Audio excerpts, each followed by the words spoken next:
record on this. Okay. Hi, everybody. This is Susan with Career Services, and today I'm talking with Josh Jessup.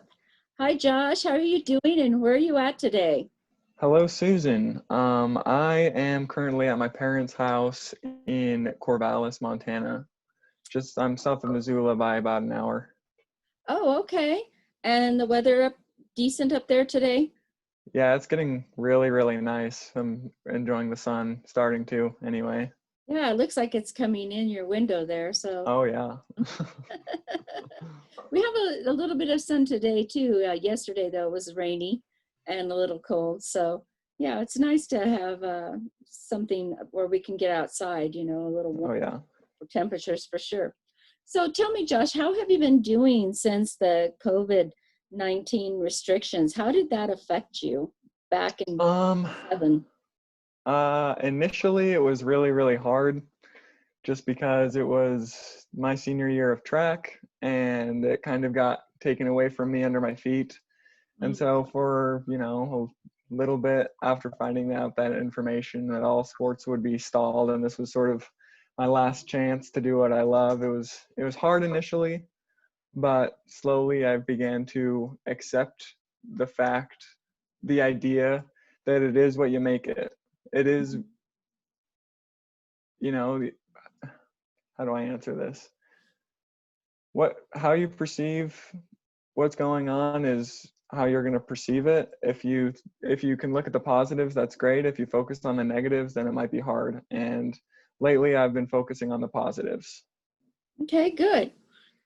So how did it change your day-to-day life for Block 7 and Block 8? Because normally you would be practicing, right? Correct. Yeah. So I realized how hard it is to practice on your own. Having a good support system makes things so much easier to do practice and to do schoolwork too. I find myself being at home, it's harder to be motivated to get your work done. I always felt I had a really good connection with all of my professors that I could lean on sometimes, and kind of taking away that communication, that face-to-face was another tough thing to do. But again, looking at the bright side, I tried to look at this as an opportunity to better myself, to be motivated at home, Yeah, totally. Did you feel like you were ready to take on the technology challenge of learning remotely? The technology thing, I honestly didn't see that as an obstacle. I thought I was proficient enough to understand that, we're going to have Zoom meetings and I know how to run. I don't know. For me, it wasn't a big boundary or anything, but I can understand for many. I know a few had trouble because they don't even have internet connection or Wi-Fi. Right. And that's a really big obstacle to overcome. So for me, I'm lucky, but others aren't as fortunate. Right. So Josh, thinking about, you came to Western, you had a career in track and field. What did you plan on doing after graduation though? Well, it changes year to year. Obviously, I had a different plan from my freshman year to my senior year, but I really started to put on the radar of becoming a bookkeeper and finding out if I like that and maybe possibly becoming an accountant. So I've had this idea of being my uncle's bookkeeper down in Utah since last semester. Oh, okay. Where at in Utah? So he lives in Eagle Mountain, but his company is in Salt Lake. Oh, okay. So yeah, I assume an office in Salt Lake. Okay, so you would be relocating there, is that what you're saying? I would be, yep, I'll be moving. It's 8 hours from here, like 6 hours from Dillon. Okay, all right. And when do you think you might do that? The agreed date is on March 20th. So it gives me a little bit of time after graduation, which is on March 9th, to pull myself together, get everything I need to move down. Right. Okay, so you're saying March, but you must mean May then. May, I apologize. May, I've done this to so many people. I'm like, I'm moving down March 20th, and it's Thinking May. next Thank year. you. Thank you for the correction. May 9th. This, I guess 5 years from now, 10 years from now, we'll be reading research papers on how this entire way of communicating with each other has changed, our way of thinking, how this isolation has changed who we are. And so really, what are you talking about? You're talking about a period of time when you probably last were outside doing normal things in the middle of March. So Yeah. in some ways in our minds, the time has stood still. We're not living our lives like we fully, like we would have normally. And yeah, I think that it's going to be a fascinating research to be reading when that happens, and I'm sure somebody's on it. So yeah, no worries. So you're talking about in this month, then just in a couple of weeks. Oh yeah. Yeah, it's coming up fast. That's awesome. Does he have other bookkeepers in the office that you will be able to learn from? He does, yes. So I'll be learning, I believe, I think his name is Jared I'll be learning from, but he already has a current bookkeeper. But this bookkeeper he has now is doing other stuff within the business, and bookkeeping is starting to be something that he doesn't have time for. So he wants to hire me to be his Oh, just bookkeeper. well, that's really great though. And then you'll have a mentor as Yes. well to help you out by understanding the way the business runs and works and all of that. So Josh, are you able to tell us what kind of business it is that you will be doing this with? So he owns a construction company that installs windows. Oh, okay. And then he's actually a startup of a couple other things that he's thinking of expanding in the next few years.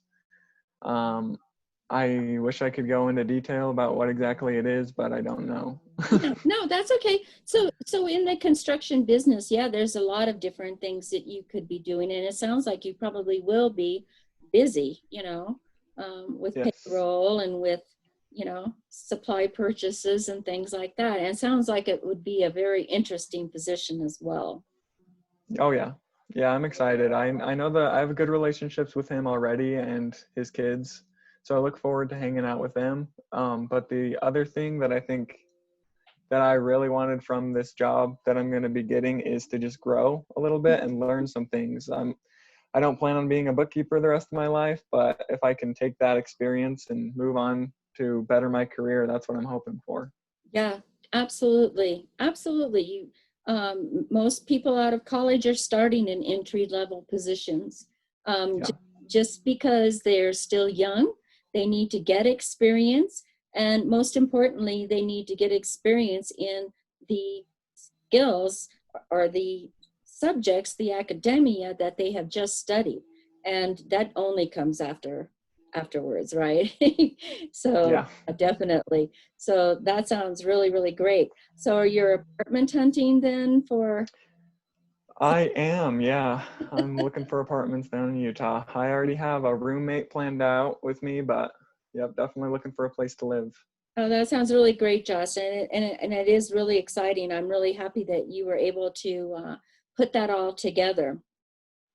So for students coming up, your underclassmen, any messages or anything that you would share with them about um, being a student at Western and being a successful student, because I know that you were, and you were an athlete at the same time. So any words of wisdom you'd like to share with those students? Um, so I I think you could categorize me as a successful student at Western. But the funny thing is, in high school, I was very mediocre. I I wasn't anything special. For my GPA, I finished 45th out of 90 kids. I was literally the definition of average. Totally. And I think the thing that was different and the reason why I found success in sports and just academics was I did one thing and I carried it with me, and that one thing, it seems simple but it's hard to do, and that's care. If you care about something, you're going to achieve it. If you care about your grades, you're going to put in the work. If you care about your sport, you're going to put in the work. And if you don't care, you're not going to find as much success. So the biggest thing and the biggest word that means the most to me is caring. If you care about it, you're going to do it. Wow, that's great, Josh. And as being your manager in the Learning Center, I have to say that you definitely showed that you cared. You know, I know that you were at the meetings when you could be. I know that even though sometimes you couldn't be, you always cared to be. And Yeah. it's really one of the things that I try to instill in there, because it's so important that students know that we really want to help them in the Learning Center, that we do care that they're successful, because then it allows you to practice the skills you've learned. It benefits you as a tutor to do that, and it benefits the student. And the students know when the tutors really care or not, you know, really have time to share that information. So you definitely did a great job of showing students that. And I'm really grateful to all your contributions in the Learning Center, whether it was at the front desk or working individually with a student and helping the students in operations management, or in the capstone project. Am I saying that right? You are correct. You know the one I mean. Yes. um, yeah, they were all grateful. They all, you could tell, they just seemed not to be as fretful about the assignment once they had talked to you about it. They seemed more confident and just ready to do it, you know, and get on with it. So yeah, I really appreciate that from you. And I just appreciate your ability to see different aspects of what was going on in there. And I knew I could rely on you too. And that was really, really helpful. So thank you very much for your contributions. And I want to congratulate you on graduation. Thank you, Susan. I hope to get in touch with you in the future. You can tell us how bookkeeping is going. And Yeah, of course. okay. Very fascinating stuff. Yeah, absolutely. Did you want to say anything else before we finish? This interview is for future students, right? Yeah. I'd say just go for it. I mean, if you want to do something, you can do it. You just care about it and you'll put in the work and it'll happen. And yeah, anyone can become anything if they really care. I'm not saying you can be the best basketball player in the world, but you can be a good basketball player. Anyone can be good at anything. They can be proficient in anything if they just apply themselves. So Absolutely. Yeah, no, I totally agree with you. And I think that that's when the things that we do are satisfying. You know, if we do yeah, something begrudgingly or without a lot of heart into it, it's just not as fantastic to us. And really, that's all it has to be. It has to be great for you. And so, yeah, I'm hoping that your first post graduation employment position goes great, and that it sounds like you have a great future, Josh. I wish you the best. thank you so much, Susan. I'm going to stop the recording now, but I'll talk to you for one quick second.